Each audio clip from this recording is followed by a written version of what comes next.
राजीव गांधी के कार्यकाल का पहला साल तो अच्छे से बीता, लेकिन आने वाले साल उनके लिए कठिनाइयों से भरे थे। 1985 के बाद से देश में दो ऐसी घटनाएं घटी जिससे एक धर्मनिरपेक्ष राज्य को धार्मिक कट्टरपंथियों की गोलबंदी से लगातार चुनौती मिलने लगी।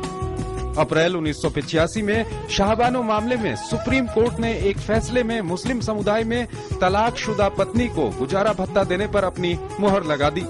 इस फैसले का मुस्लिम समुदाय के एक तबके द्वारा धार्मिक आधार पर विरोध किया गया। आखिरकार फरवरी 1986 में संसद में एक मुस्लिम बिल पेश करके तलाकशुदा पत्नी के गुजारे की व्यवस्था का जिम्मा उनके संबंधियों पर छोड़ दिया गया। शाहबानो मामले में सुप्रीम कोर्ट के फैसले के 10 महीने बाद न्यायालय के एक और फैसले ने राजनीतिक विवाद को जन्म दे दिया। फरवरी 1986 में फैजाबाद जिला अदालत ने अयोध्या के बाबरी मस्जिद का ताला खोलकर पूजा करने की इजाजत दे दी। इन दो घटनाओं ने सांप्रदायिक आधार पर राजनीतिक गोलबंदी करने वाली ताकतों को बल प्रदान कर दिया। विश्व हिंदू परिषद और आरएसएस देश के बहुसंख्यक समुदाय को मंदिर आंदोलन के नाम पर एकजुट करने का प्रयास करने लगे।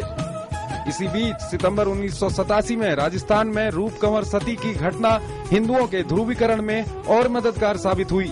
1984 के आम चुनाव में महज 2 सीट प्राप्त करने वाली भारतीय जनता पार्टी ने खुद को राम मंदिर आंदोलन से जोड़ लिया था और इसका राजनीतिक फायदा लेने की कोशिश में जुट गई थी।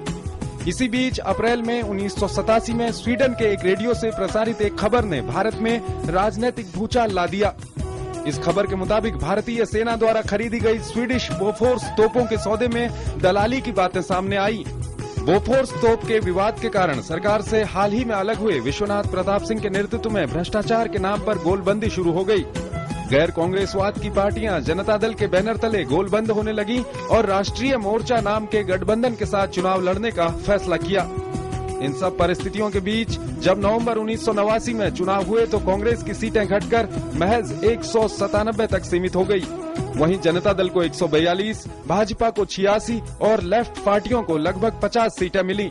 भाजपा और वाम दलों के बाहर से समर्थन देने से जनता दल की सरकार बनी और वीपी सिंह देश के अगले प्रधानमंत्री बने।